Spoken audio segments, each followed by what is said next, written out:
தூங்குவோம், நிச்சயம் ஒரு தாயகம் அமைப்போம்.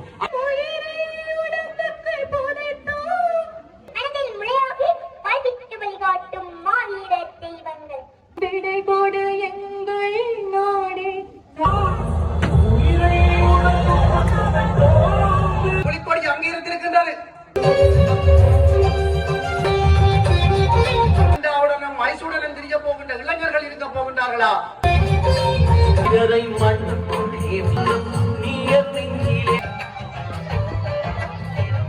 வருடங்களில் சில வேளை தமிழீழம் கூட அங்கீகரிக்கப்படலாம். ஹாய் ஃப்ரெண்ட்ஸ், இது இந்த முழுமையான வீடியோ பார்க்கணுமெண்டா தயா விலாக்ஸ் அந்த யூடியூப் சேனலில் போய் பாருங்க. அப்படியே சப்ஸ்கிரைப் பண்ணி விடுங்க. மறக்காமல் தெரிஞ்ச ஃப்ரெண்ட்ஸ் இருந்தால் ஷேர் பண்ணி விடுங்க. Okay, thank you.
பெற்றோர்களை கௌரவிக்கின்ற நிகழ்வின் 2025 ஆண்டின் முதல் நிகழ்வாக தற்பொழுது பொதுச்சுடர் ஏற்றி வைக்கப்படும்.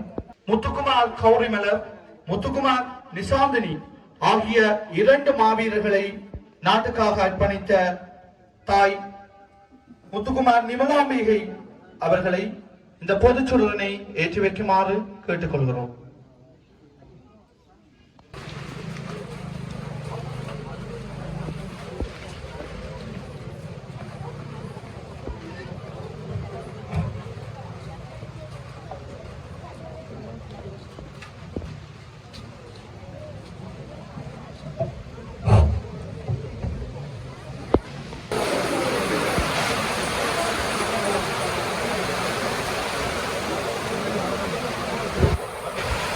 அணிவிக்கப்படும்.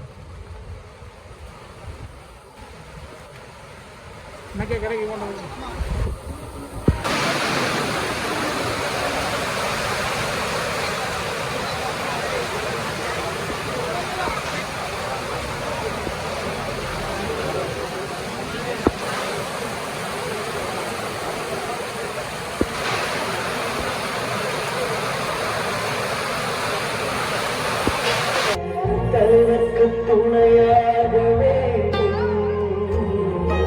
தமிழ்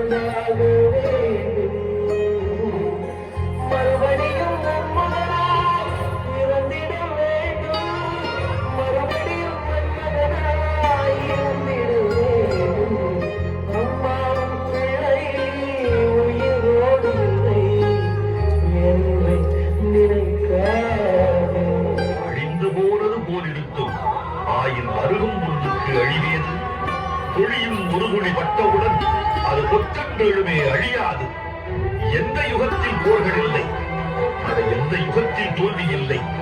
அந்த யுகத்தை இருவாக்கு, நீ அடுத்த யுகத்தை உருவாக்கு.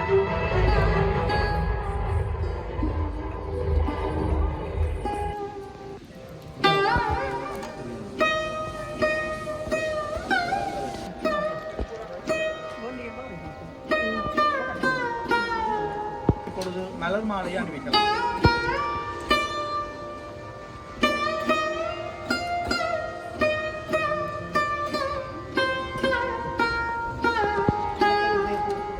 அப்படியே மறையுங்க சங்கர்.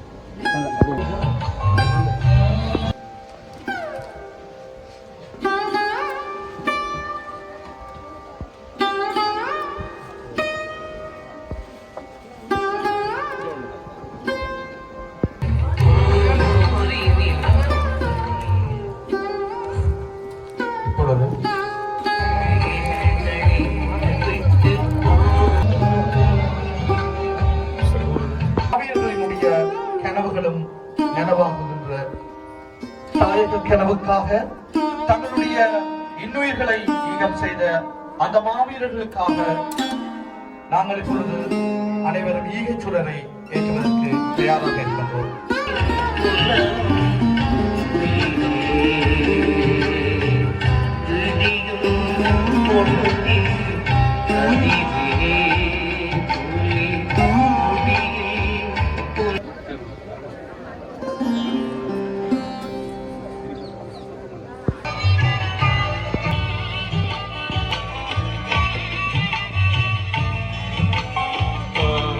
ஆயிரம் பூக்களை சுடுகிறோம்.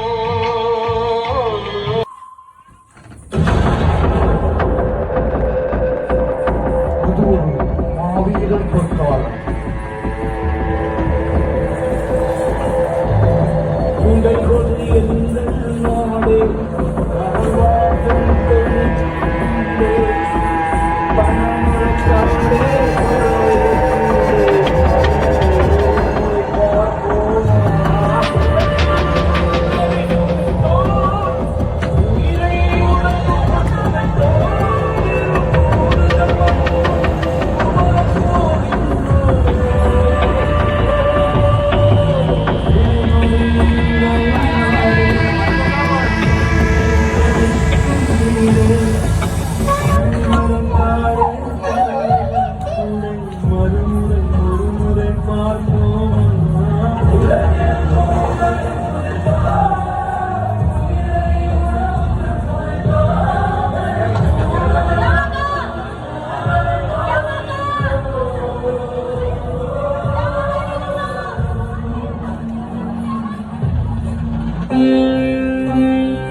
மனதில் நினைத்தேன் வாழும் உருவம் தந்தது மாவீரமே வீரம் தமிழ பாட்டுக்கு தாகம் தலைவன் பேரை சொல்லி வாழும் நிறுவை தந்தது ஒளி வீரமே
இப்பொழுது உங்களுடைய கைகளிலே இருக்கின்ற ஒளிச்சுடர்களை முன்பு கொண்டு அனைவரும்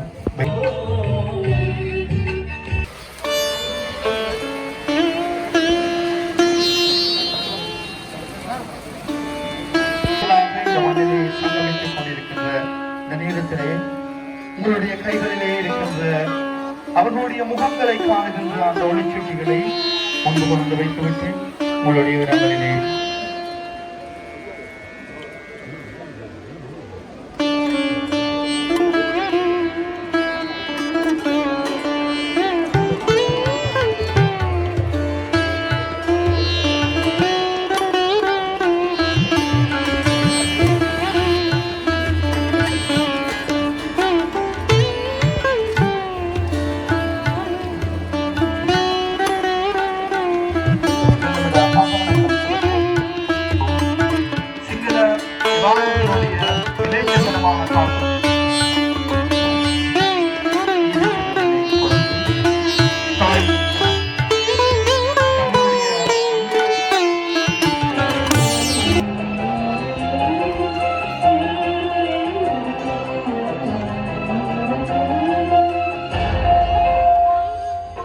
கழுத்திலிருந்து அம்மாவுக்கு கடிதம் எழுதினேன். என் உள்ளத்தில் உள்ள உணர்வுகளை உனக்கு எழுதினேன். அம்மா நலமா, அனைவரும் சுகமா.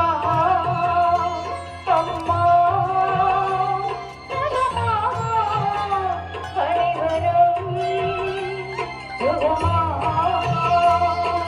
மகிழ்வோடு வாழுங்கள் மாவீர துணையம்மா. அம்மா நலமா, அனைவரும் சுகமா. களத்திலிருந்து அம்மாவுக்கு கடிதம் எழுதினேன். என் உள்ளத்தில் உள்ள உணர்வுகளை உனக்கு எழுதினேன்.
அடுத்து மாவீரர் திருவுருவப் படங்களுக்கு மலரஞ்சலி இடம்பெறும். மலரஞ்சலியினை ஆரம்பித்து வைப்பதற்காக மூத்த போராளி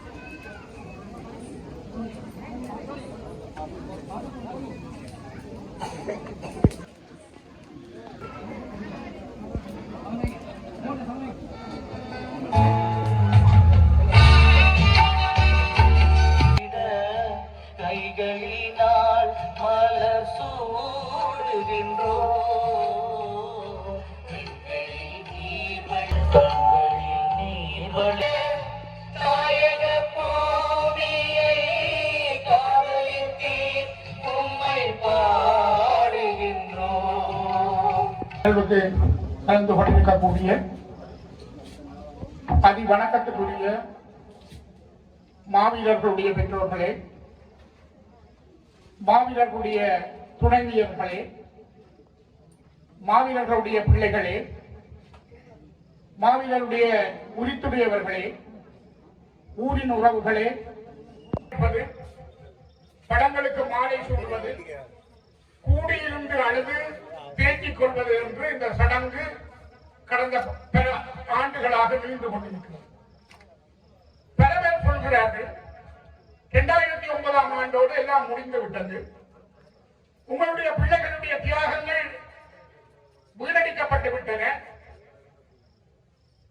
எல்லாம் முடிந்து போய்விட்டது, நீங்கள் பெற்ற வயது பற்றி எறிய வாழ்ந்து முடியுங்கள் என்பதாக சிலர் பேசிக் கொள்கிறார்.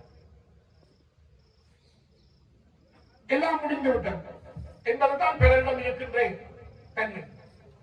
ஆகவே நாங்கள் இங்கே வெறுமையோடு, ஆச்சாமையோடு, கவலைகளோடு இதுதான் தமிழனின் விதி என்பதாக கூடியிருந்து அழுது தீர்த்துக் கொள்கிறோம், அத்தகையோடு முடிந்து போக போகிறது என்பதான ஒரு உணர்வு தமிழ் சமூகத்திலே உருவாக்கப்பட்டிருக்கிறது. அது மிக முக்கியமான ஒரு சந்தர்ப்பம். உங்களுக்கு தெரியும், நாங்கள் இதில் பேசுவதனாலே ஒரு பரிகார நியாயம் உங்களுக்கு கிடைக்கும். மனம் ஆறுதல் பெற முடியாது, அமைதியடைய முடியாது. ஏதோ சடங்கு முறையிலே பேசுதல் நிகழும். அதனை நீங்கள் சம்பிரதாயத்திற்கு கேட்டுச் செல்லலாம் என்பதாக இந்த நிகழ்வுகள் அமைந்துவிட முடியாது. உங்களுடைய பிள்ளைகள் இந்த மண்ணிலே செய்த தியாக நிகழ்ச்சி உள்ளதுதான். சென்ற முறை நான் இந்த இடத்திலே பேசுகின்ற போது சொன்னேன், உலகத்திலே பல நாடுகள் சிறுபான்மை தேசிய இனங்கள் தங்களை தாங்களே ஆளுகின்ற சுயாட்சி வரம்புக்கு சென்று கொண்டிருக்கின்றன. ஆகவே தமிழ் தேசமும் அந்த திசை நோக்கி செல்லும் நம்பிக்கையோடு இருங்கள் என்று சொன்னேன். நீங்கள் அண்மையிலே ஒரு செய்தி பார்த்திருப்பீர்கள்.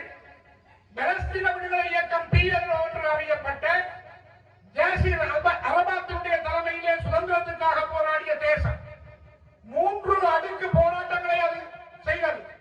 3 தடவைகள் ஐக்கிய நாடுகள் சபையிலே உலக நாடுகள் எல்லாம் சேர்ந்து பலஸ்தீனம் ஒரு தனியரசாக பிரகடனப்படுத்தப்பட்டிருக்கிறது. இன்று பலஸ்தீனம் உலகத்திலே ஒரு தனி நாடாக பிரகடனப்படுத்தப்படுகின்ற சட்ட அங்கீகாரத்தை ஐக்கிய நாடுகள் சபை பலஸ்தீனத்துக்கு வழங்கி இருக்கிறது. அந்த பலஸ்தீன விடுதலை இயக்கம் 3 தடவைகள் தலைவர்கள் மாற்றி மாற்றி கெரில்லா வகையிலே போராடி, நரம்பு வழியிலே போராடி, துன்பத்தையும் துயரத்தையும் கடந்த 60 ஆண்டுகளுக்கு மேலாக நீடித்து அந்த தேசம் தனி தேசமாக மாறி இருக்கிறது என்று சொன்னால், ஒற்றை தலைவனின் கீழே முப்படைகளையும் வைத்து அற்புதமான தியாகங்களையும் வியத்தகு போராட்ட விஞ்ஞானங்களையும் அறிமுகம் செய்து உலகம் போரியல் வரலாறு ஆய்வு செய்கின்ற ஒரு போர் நிலவை இந்த மண்ணிலே பிறப்படுக்க செய்த பிரபாகரனும் விடுதலை போராட்டத்தினுடைய தியாகம் இந்த மண்ணிலே எவ்வாறு உயிர்போக முடியும்? உலகத்திலே ஐக்கிய நாடுகள் சபையினுடைய கனவை 112 நாடுகளில் இருக்கின்ற தமிழர்கள் தட்டுகிறார்கள்.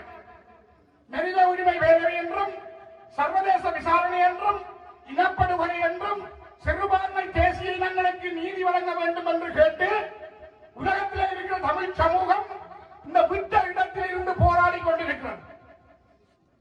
நாங்கள் என்ன செய்கிறோம்? எல்லாம் முடிந்து விட்டது என்று பேசிக்கொள்வோம்.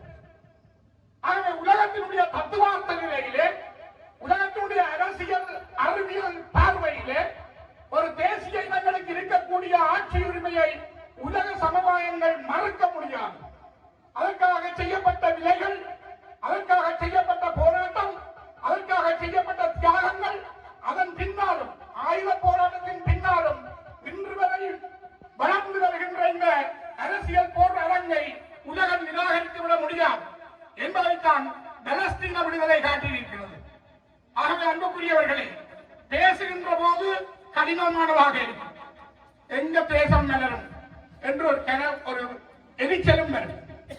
நினைத்து பாருங்கள்,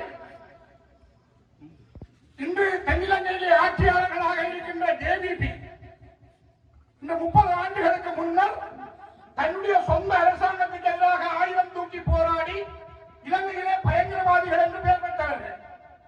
இன்று அந்த பயங்கரவாதிகள் இலங்கையுடைய ஆட்சியாளர். அந்த பயங்கரவாதிகள் இன்று இலங்கையுடைய ஆட்சியாளர்கள். அனுரகுமார திசாநாயக்காவில் இருந்து அந்த அணி பயங்கரவாதிகளாக சித்தரிக்கப்பட்டவர்கள் இன்று ஆட்சி பீடத்தை அலங்கரிக்கிறார்கள் என்று சொன்னால் ஒடுக்குமுறை இந்த அரசுக்கு எதிராக ஆயுதம் தூக்கிய அனுரவுக்கு ஜனாதிபதியாகின்ற உரிமை இருக்கிறது, அந்த கட்சியை ஆளுகின்ற உரிமை இருக்கிறது என்று சொன்னால் சொந்த தேசிய இனத்திற்காக தன்னை அர்ப்பணித்த தமிழீழ விடுதலை புலிகளுக்கும் இந்த மண்ணை ஆளுகின்ற அதே உரிமை ஜனநாயக ரீதியிலே உண்டு. அது ஒடுக்குமுறைக்கு எதிராக போராடிய தமிழீழ விடுதலை புலிகள் இந்த மண்ணை ஆள முடியும் என்கின்ற செய்தியை அனுரகுமார திசாநாயக்காவுக்கு ஜனநாயக முலாம் பூசியதன் மூலம் இந்த தேசம் வெளிப்படுத்தி இருக்கின்றது.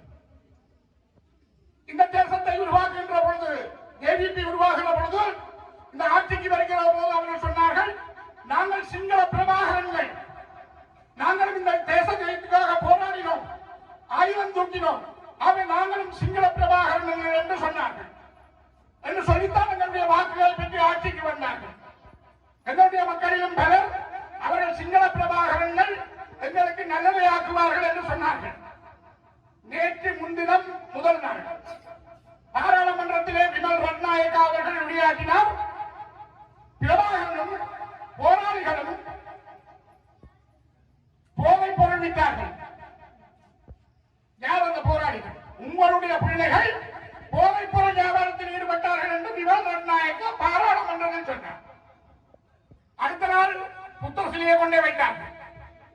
அதுக்கு அடுத்த நாள் கிளிநொச்சியில் இருந்து அமைச்சர் சந்திரசேகரன் சொன்னார், நாங்கள் இந்த மாவீரர் தீரும் இல்லங்களை எல்லாம் இந்த காலத்திலே திறந்து விட போகிறோம், இது என்னுடைய கருத்து அல்ல, ஜனாதிபதி சொன்ன கருத்து என்று சொன்னார். அதே அடுத்த நாள் அதே பாராளுமன்றத்தில் விமல் ரட்நாயக்கா சொன்னார், மாவீரர் நினைவேந்தல் தடுக்கப்பட்டுள்ளது, யாரும் அதனை கொண்டாட முடியாது. இந்த இடத்துல ஒன்றை யோசித்து பாருங்கள், ஒவ்வொரு மாவீரர் தின உரையிலும் தேசிய தலைவர் பிரபாகரன் அவர்கள் ஒன்றை சொல்வார், மிக முக்கியமான சொல். அவர் சொல்வார், புராண இதிகாச சிந்தனையிலிருந்து சிங்கள தேசம் இறங்கி வந்து தமிழர்களுக்கு ஒரு தீர்வை வழங்கும் என்று நான் ஒருபோதும் நம்பவில்லை. இது தலைவருடைய தீர்க்க தரிசனமான வார்த்தை. ஆட்சி பீடங்கள் மாறலாம், காட்சிகள் மாறலாம், காலங்கள் மாறலாம், சிங்கள அந்த மமதை கொண்ட சிங்கள இயந்திரம் இன்றும் அதே மமதையோடு இருக்கிறது. ஆகவே அவர் சொல்றார், பிரபாகரனும் போராளிகளும் போதைப் பொருள் வியாபாரிகள் என்று சொல்லுகின்ற இழிநிலைக்கு இன்று இந்த அரசாங்கம் வந்திருக்கிறது. ஆகவே எங்களுக்கு ஒரு பொறுப்பு இருக்கிறது, கடமை இருக்கிறது. ஆயுத வழிமுறை அல்லாத உலகத்தினுடைய அறிவு வழிமுறைகள் ஊடாக, தேசிய இனங்களுக்கு வழங்கப்பட்டிருக்கின்ற அரசியல் பாதைகள் ஊடாக, சுயாட்சிக்குரிய தத்துவங்களை நிரூபிக்கக்கூடிய எண்பிக்கக்கூடிய வழிமுறைகள் ஊடாக உலக அரங்கை கையாண்டு சுயாட்சி பிரதேசம் ஒன்றை நிறுவ வேண்டிய பொறுப்பு, கடமை எங்களுக்கு இருக்கிறது. அதனை சந்ததி செய்யும். யாரும் வெட்கி தலைகுனியவோ வேகின்ற மனங்களோடு வாழவோ தேவையில்லை. பெற்றவர் தன்னுடைய மடியிலே வைத்து பிள்ளைக்கு வாரூட்டி சீராட்டி வளர்த்து மனையை அறிவித்து நின்ற பிள்ளை ஒரு நாள் மித்துரலாக வந்த பொழுது மாலை போட்டு விழாவிற்கு தரிசித்ததை அனுபவித்து வாழ்ந்தவர்கள் நாங்கள் என்பதனாலே ஒரு சுயாட்சி உருவாகும் வரை, தமிழர் தங்களை தாயங்களை ஆளுகின்ற காலம் வரை உங்களுடைய நெஞ்சில் இருக்கும் பாரங்களை சமரசம் செய்து கொள்ள முடியாது விட்டாலும் உங்களுடைய பிள்ளைகள் எங்களுடைய தேசத்தின் பிள்ளைகள், தேசத்தின் சொத்துக்கள். ஆகவே அந்த சொத்தை நாங்கள் சரிவர கொண்டு செல்ல வேண்டும். இன்றும் தேசிய ஒற்றுமையை பிழைக்கின்ற பல்வேறு பணிகளை அரசு மேற்கொள்ளும். அதை நீங்கள் விளங்கிக் கொள்ள வேண்டும். நான் பார்த்தேன் பல இடங்களிலே இந்த மாவீரத்தின நிகழ்வுகளை குழப்பதற்கு போலீசார் ஒரு பெரிய கொப்பியோடு வருகிறார். இந்த கொப்பியோடு வந்து ஸ்பீக்கர் தான் கூப்பிடுவார்கள். உன்னுடைய நம்பர் என்ன, வாகன இலக்கம் என்ன என்று கேட்டால் அதற்கு என்ன முடியும். பிறகு 2-3 பேருக்கு அந்த பேரை எழுதி கொண்டு போனால் அவர்கள் பெற மாட்டார்கள். இப்ப திருநாவுக்கரசு ஒரு சம்பவத்தை கேள்விப்பட்டேன். இன்னும் ஒரு மாவீரர்கள் பெற்றோருக்காக ஒரு வாய்ப்பை செய்வதற்கு திருநாவுக்கரசிலே ஒரு முயற்சி மேற்கொள்ளப்படுவது என்றால், மாவீரர் நாட்களையும் பிரித்தடித்து சிதைத்து சின்னாபின்னமாக்கி கூட்டாக இருக்கின்ற தேசிய உணர்வையும் சிதைத்து விடுவதற்கான பின்னணி முயற்சிகள் மேற்கொள்ளப்பட்டு வருகிறது. அவை நாங்கள் விழிப்பாக இருக்க வேண்டிய காலம் இந்த காலம். நயவஞ்சம் இனிப்பு தரவி கசப்பு மாத்திரையை கொடுக்கிறேன்னு சொல்வாங்க. இனிப்பு மாதிரி தான் தெரியும், ஆனால் அது கசப்பு மாதிரி. ஆகவே அதனை கசப்பு மாதிரியாக விளங்கிக் கொள்கின்ற அறிவை எங்களுடைய சமூகம் கொண்டு முன்னேறி சென்று தமிழீழ தேசியத்திலே வேண்டும். இந்த விடுதலை போராளிகள் 50,000 பேரும் இந்த மண்ணுக்காக அர்ப்பணித்த உயிரும் ரத்தமும் கலந்த அந்த உணர்வை ஒரு தேசமாக காண்கின்ற காலம் வரை இந்த சந்ததி தூங்கா. நினைத்து பாருங்கள், 49ஆம் ஆண்டு தந்தை செல்வா சொன்னார் தமிழிடம் தான் தீர்வு. தந்தை செல்வா 49ஆம் ஆண்டு சொல்லிவிட்டு இறந்து போய்விட்டார். 60ஆம் ஆண்டு வந்தவரும் சொன்னான் தமிழிடம் தான் தீர்வு. 70ஆம் ஆண்டு வந்தவரும் தமிழிடம் தான் தீர்வு. 80ஆம் ஆண்டு வந்த தேசிய தலைவர் பிரபாகரனும் தமிழிடம் தான் தீர்வு. 2025 அதைத்தான் சொல்லுவோம். 2050 என்னுடைய சந்ததி அதைத்தான் சொல்லும். 2075 எங்கள் சந்ததி அதைத்தான் சொல்லும். ஆகவே தந்தை செல்வா சொன்னவை இன்று எங்களால் சொல்ல முடிகிறது என்று சொன்னால், கூட இருந்து பார்த்த தலைவர் பிரபாகரனுடைய தியாகத்தையும் வீரத்தையும் அந்த பிள்ளைகள் செய்தத்தையும் வெற்றி கொள்கின்ற திராணி எங்களுடைய சந்ததிக்கு இருக்கிறது. அந்த சந்ததி இந்த மண்ணை ஆளுகின்ற ஒரு பொற்காலத்தை உருவாக்கும். அந்த காலம் வரையும் உங்களுடைய உணர்வுகளோடு சமரசம் செய்யும். உம்மை பாடுகின்றோ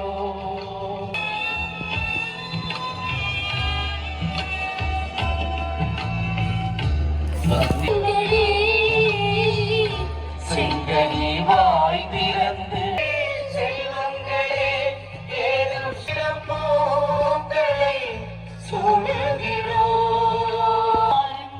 கன்றுகளே வாழும் வரையும் உங்கள் பாதையிலே செல்லும் வல்லமை தாருங்கள் கன்றுகளே.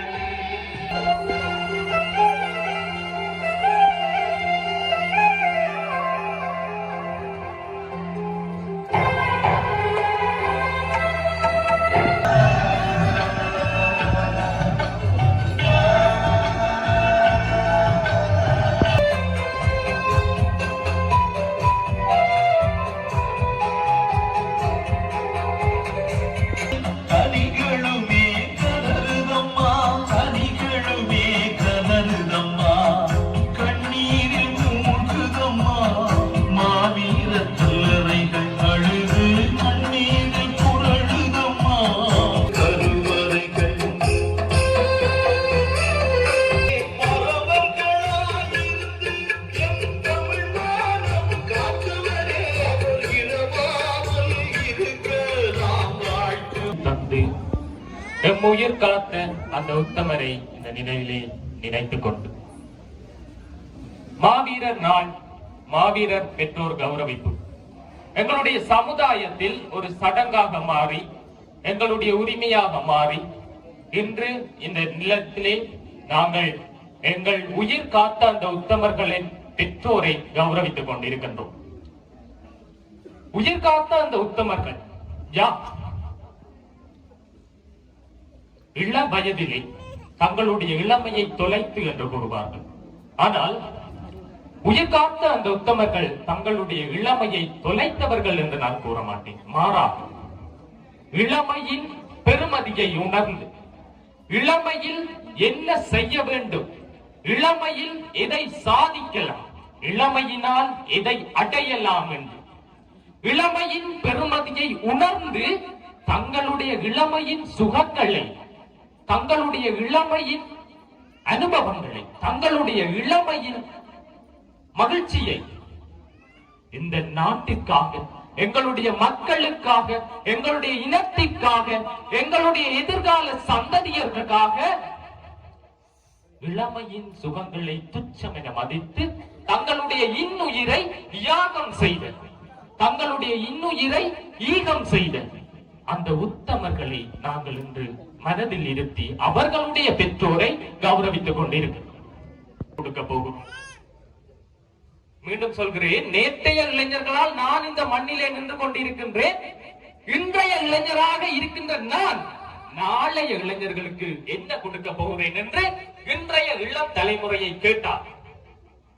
எங்களிடம் என்ன பதில் இருக்கின்றது? இதை இன்றைய இளைய சமுதாயம் சிந்திக்க வேண்டிய ஒரு காலத்தின் கட்டாயத்தில் இருக்கின்றோம். துப்பாக்கியின்றி, வேட்டொலியின்றி, பீரங்கி இன்றி இன்றும் நமது மண்ணில் யுத்தம் இடம்பெற்றுக் கொண்டிருக்கிறது. அது என்ன யுத்தம் என்றால், எங்களுடைய சிந்தனைகளில் சீல்பிடிக்க வைத்து, எங்களுடைய மனங்களை கபலீகரம் செய்து, எங்களுடைய இளம் சமுதாயத்தின் சிந்தனையை சிதைத்து, எம்முள்ளே போதைகளும் துஷ்பிரயோகங்களும் வாழ்வெட்டு கலாச்சாரத்தையும் வைரஸ் கிருமி போல் சிலர் திணித்துக் கொண்டிருக்கிறார்கள். அப்படியான ஒரு சூழ்நிலையில் எங்களுடைய இளம் சமுதாயம் நாளைய இளைஞர்களுக்கு என்ன கொடுக்க போகிறது, அதாவது எங்களுடைய தம்பி தங்கைகளுக்கு நாங்கள் என்ன கொடுக்க போகிறோம் என்பதை இன்றைய இளைஞர்களாக இருக்கின்ற நாங்கள் இந்த மண்ணிலே இருந்து சிந்திக்க வேண்டியவர்களாக இருக்கின்றோம். நீங்கள் சிந்திக்க வேண்டிய ஒரு நேரம் இதுதான். போராட்டத்தின் வடிவம் மாறலாம், போராளிகள் மாறலாம், ஆனால் போராட்டமும் அதனுடைய இலட்சியமும் மாறாது என்று எங்கள் தலைவர் கூறியதாக கஜிபன் அண்ணா கூறினார்.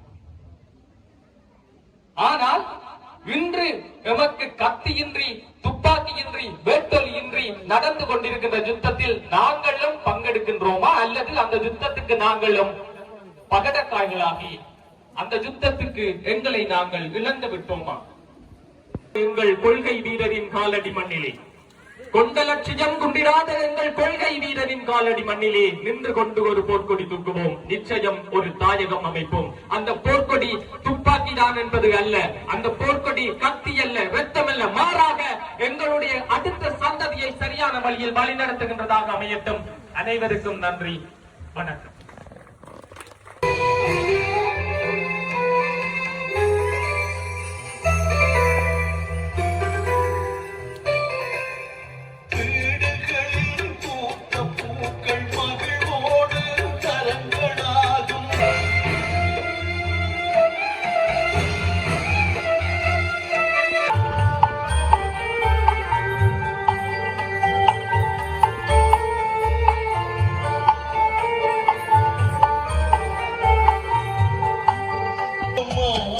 அவர் இருந்த கருவறைகள் நெஞ்சினிலும் தலையினிலும் படித்து ஓரம் போடுதம்மா. பிஞ்சு முதல் காய்கள் வரை கனிகளுமே கதறுதம்மா, கனிகளுமே கதறுதம்மா. கண்ணி என்பதே என்று சொன்னான். மலர்தூவ வாருங்கள், தமிழ் மரபோடு வழிபாடு செய்யும் நேரம் தமிழீழம் ஒன்றே தான் மாட நேர்ந்தாலும் தமிழீழம் ஒன்றே தந்தாகம் எனச் சொன்ன வேங்கை தீபனுக்கு தந்தாகம் எனச் சொன்ன வாழ்வை சுமையென நினைத்து தாயின் கனவை மிதித்து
உயிர் கொடல் விளக்கேற்றி வையுங்கள் பீதி பெருக்குங்கள் விளக்கேற்றி வையுங்கள்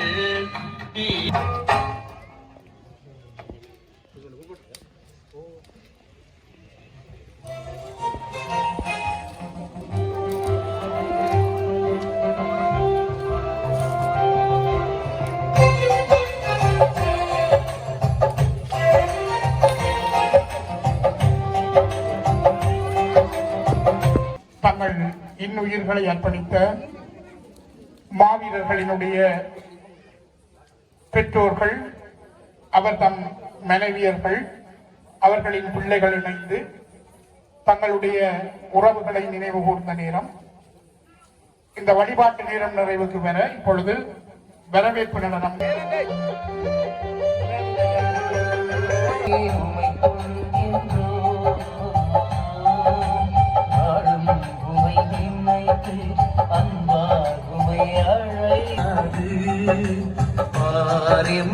நாடு வாழ்விடும் வீடு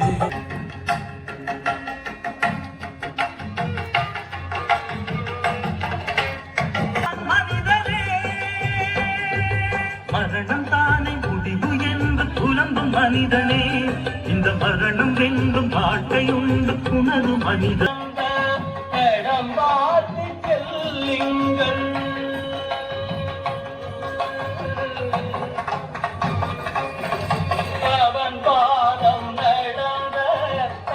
எழுச்சி நாளினுடைய நிகழ்வுகளின் ஒரு அங்கமாக மாவீரர்களுடைய பெற்றோர், உரித்துடையோர் மற்றும் உறவுகளை கௌரவிக்கின்ற நிகழ்வானது இந்த அவர்களை வழிநடத்திய ஆசிரியர்கள், அவர்களை பெற்றெடுத்த பெற்றோர்களுக்கு முதலிலே ஒரு கணம் நான் தலை சாய்த்து அவர்களுடைய அந்த செயலை பாராட்டி, இவ்வாறான நிகழ்வுகள் எதற்காக நாங்கள் ஒழுங்கமைக்கின்றோம், எதற்காக நாங்கள் இவ்வாறான நிகழ்வுகளை மறக்காது வருடந்தோறும் செய்து கொண்டிருக்கின்றோம் என்ற செய்தி இந்த மேடையிலே மிகவும் சிறப்பாக கடத்தப்பட்டிருக்கின்றது.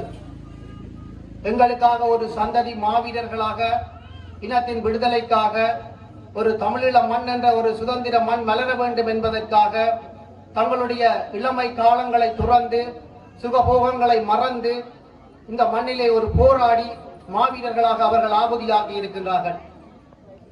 அவர்களுடைய ஒவ்வொரு இலட்சிய கனவுகளும் மழுங்கடிக்கப்படாது, மறக்கப்படாது, தொடர்ந்து பேணப்பட வேண்டுமாக இருப்பின் இவ்வாறான நிகழ்வுகள் ஒழுங்கமைக்கப்பட்டு அடுத்த சந்ததியினருக்கு அது கடத்தப்பட வேண்டும் என்பது நாங்கள் ஒவ்வொருவரும் இந்த 15 வருடத்திலே உணர்ந்திருக்கின்றோம். அதன் தொடர்ச்சியான ஒரு சம்பவம் இன்று இந்த மேடையிலே ஒரு மனநிறைவான நிகழ்வாக நாங்கள் பார்த்துக் கொண்டிருக்கின்றோம். மாவீரர்களுடைய பெற்றோர்களை நாங்கள் இங்கே முன்னுக்கு கௌரவமாக இருத்திவிட்டு மாவீரர்களுடைய வரலாறுகளையும் அவர்கள் செய்த தியாகங்களையும் நாங்கள் அவர்களுக்கு சொல்ல வேண்டிய தேவையில்லை. அவர்கள் வழியாக தங்களுடைய பிள்ளைகள் செய்த ஒவ்வொரு தியாகங்களையும், அந்த பிள்ளைகள் தியாகம் செய்வதற்கு பெற்றோராக தாங்கள் ஒவ்வொருவரும் எவ்வாறு துணை நின்றார்கள் என்ற மெய்சில் இருக்கின்ற கூச்சரிக்கின்ற அந்த தியாகங்களையும் நாங்கள் கேட்டறிய வேண்டிய ஒரு சந்ததியாக இன்றைய சந்ததியினர் இருக்கின்றோம். கரும்புலி மில்லர் அண்ணாவினுடைய தாயார் கரும்புலி மில்லர் அண்ணா முதலாவது கரும்புலியாக வெடித்த போது என்னுடைய பிள்ளை இனிமேல் இந்த பூமியில் இல்லை என்பதை நினைக்கின்ற போது எனக்கு வருத்தமாகத்தான் இருக்கின்றது. ஆனால் தன்னுடைய அசாத்திக திறமையால் அசாத்திக ஒரு தன்மையை நிறைவேற்றிய வீரன் என்ற வகையிலே நான் பெருமை அடைகின்றேன் என்று கூறியிருந்தாரா? அதுபோலவேதான் இங்கே இருக்கின்ற ஒவ்வொருடைய மாவீரர்களுடைய பெற்றோர்களும் தங்களுடைய பிள்ளைகளினுடைய அசாத்திய திறமைகளை மெய்கூச்சரிய எங்களுடைய அடுத்த சந்ததிக்கு அந்த உணர்வுகளை கடத்த வேண்டியவர்களாக இருக்கின்றோம். கிளிநொச்சி மாவட்ட விவாதிகள் கழகத்தினுடைய தலைவர் தம்பி மதுசன் கூறியது போல நீதிமன்ற வாயில்களில் கூட பார்த்துக் கொண்டிருக்கின்றோம். கஞ்சாவுடன் இளைஞன் கைது, பால்வெட்டில் இளைஞன் மரணம், வாகன விபத்தில் அதிவேக விபத்தில் இளைஞன் மரணம். இன்றைய செய்திகளாக நாங்கள் நெஞ்சை உருக்கி படித்துக் கொண்டிருக்கின்ற செய்திகளாக எங்களுக்கு இருக்கின்றன. அந்த இளைஞர்கள் யார்? வேற்று நாட்டில் இருந்து இங்கே வந்து கிளிநொச்சியில் இருக்கின்ற இளைஞர்களா, அல்லது வேறு மாவட்டத்தில் இருந்து இடம்பெயர்ந்து வந்து இங்கே இருக்கின்ற இளைஞர்களா? நிச்சயமாக இல்லை. எந்த இளைஞர்கள் தங்களுடைய உயிர்களை திறந்து மாவீரர்களாக இன்று கல்லறைகளிலே உறங்கிக் கொண்டிருக்கின்றார்களோ அந்த மாவீரர்களுடைய சகோதரர்களாக, அந்த மாவீரர்களுடைய உறவுகளாக, அந்த மாவீரர்களுடைய பிள்ளைகளாக இருக்கின்ற இருக்கின்ற ஒவ்வொருவரும் தான் இன்றைய நிலையில் இவ்வாறு இருக்கின்றோம். ஒரு பெற்றோர்கள் உங்களுடைய இன்னும் ஒரு பிள்ளைதான் இன்று இவ்வாறு இருக்கின்றது. ஒரு கனவு தேசத்தை உருவாக்க ஒரு பிள்ளையை கொடுக்க முடிந்த உங்களால் இன்று ஏன் ஒரு நல்ல இளைய சமுதாயத்தை வழிநடத்த முடியாத அளவுக்கு ஏன் இருக்கின்றீர்கள்? சிந்திக்க தெரியாமல் இருக்கின்றோமா? அல்லது அரசாங்கத்தினுடைய போலீசார் இருக்கின்றார்கள், அவர்கள் திருத்துவார்கள் என்று சிந்திக்கின்றோமா? அது எங்களுக்கு ஒரு தேவையற்ற விடயம். என்னுடைய பிள்ளை ஒன்று தியாகியாக மாவீரராக இருக்கின்றது, ஒரு தனிநாடு வேண்டும் என்று சொல்லி எதிர்கால சந்ததி ஒன்று சுபிட்சமாக வாழ வேண்டும் என்று மாவீரராக இருக்கின்றார். ஆனால் என்னுடைய இன்னும் ஒரு பிள்ளை எதிர்கால சந்ததியை அளிக்கின்ற வேலையிலே போதை வத்திலும் வாழ்வட்டிலும் ஈடுபட்டுக் கொண்டிருக்கின்றார் என்றால் ஏன் அவரை என்னால் அடக்க முடியவில்லை? இந்த கேள்வியை இந்த ஒரு புனித மாதத்திலே, இந்த புனித நாளிலே நாங்கள் ஒவ்வொருவரும் மனதிலே இருத்த வேண்டிய ஒரு கேள்வி. ஜேந்தநகர் இதை சுற்றி இருக்கின்ற கிராமங்கள் ஒரு மூத்த போராளிகளும் பல போராளிகள் முகாம் அமைத்து இருந்த ஒரு புனித பூமி. அந்த பூமியிலே இந்த குற்றச் செயல்களும் போதை வஸ்துக்களும் ஏன் மலிந்து கிடக்க வேண்டும்? எங்களுடைய மாவீரராக இருக்கின்ற ஒவ்வொருவருடைய வரலாறுகளையும் நாங்கள் எதிர்கால சந்ததிக்கு கடத்துவோமாக இருந்தால், அவர்களே எங்களுக்காக மாவீரர்களாகினார்கள் என்ற செய்தியை சொல்வோமாக இருந்தால் இவ்வாறான செயற்பாடுகள் நிச்சயமாக குறையும் என்று நாங்கள் நம்புகின்றோம். துயிலுமில்லத்திலே மாவீரர்களுடைய கல்லறைகள் அடிக்கப்பட்டிருக்கின்றன. அங்கே விதைக்கப்பட்டிருக்கின்ற மாவீரர்களுடைய தியாகங்களும் அவர்கள் எதற்காக போராடியார்கள் என்ற அந்த உயர்ந்த எண்ணங்களும் இன்று வரை வீச்சிக் கொண்டுதான் இருக்கின்றது. இங்கே இருக்கின்ற ஒவ்வொருவரும் நாங்கள் இப்பொழுது மாவீரர் துயிலுமில்லத்தடிக்கு செல்வமாக இருந்தால் அங்கே நாங்கள் ஒரு மெய்மறந்த ஒரு உணர்வை உணர்கின்றோம். அந்த மெய்மறந்த உணர்வு எதனால் வருகின்றது? எங்களுக்காக இறக்கின்ற போதும் புலிகளின் தாகம் தமிழீழ தாயகம் என்று சொல்லி வீரச்சாவடைந்த ஒவ்வொரு வீரருடைய தியாகமும் அங்கே இருக்கின்றது. அந்த வீரர்கள் உங்களுடைய பிள்ளைகள் தான். அவ்வாறான வீரர்களை பெற்றெடுத்த பெற்றோர்களை நீங்கள் இந்த நாளிலே உங்களிடம் மிகவும் மண்டியிட்டு கேட்டுக்கொள்கின்றோம். எங்களுடைய மண் அழிந்து போகக்கூடாது, எங்களுடைய எதிர்கால சந்ததி ஒன்று அழிந்து போகக்கூடாது. இந்த மண்ணுக்காக வீரச்சாவடைந்த அந்த மாவீரர்களுடைய பிள்ளைகளுடைய எதிர்காலம் சிதைந்து போகக்கூடாது. இவை யாவும் இருப்பது உங்களுடைய கைகளிலே. இவற்றை உணர வேண்டியவர்கள் நிச்சயமாக நீங்கள். இந்த இளைஞர்களை எல்லாம் நல்வழிப்படுத்தக்கூடியவர்களும் நீங்கள்.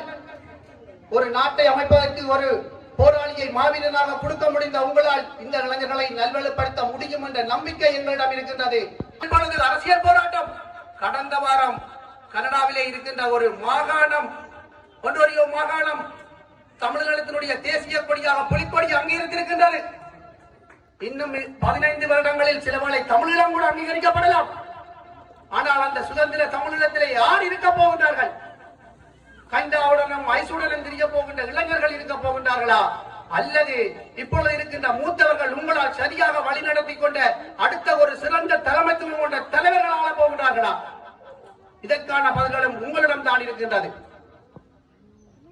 ஆகவே இவற்றை நாங்கள் மனதில் நிறுத்தி இந்த ஒரு புனித வாரத்திலே ஒரு புனிதமான சிந்தனைகளுடன் அடுத்த தலைமுறை ஒன்றை நாங்கள் சரியாக வழிநடத்த வேண்டும் என்று கேட்டுக்கொண்டு, விழுந்த வித்துக்கள் யாவும் என்றோ ஒரு நாள் விருட்சமாய் இழத்தான் போகின்றது என்று கூறி என்னுடைய உரையை நிறைவு செய்கின்றேன். நன்றி.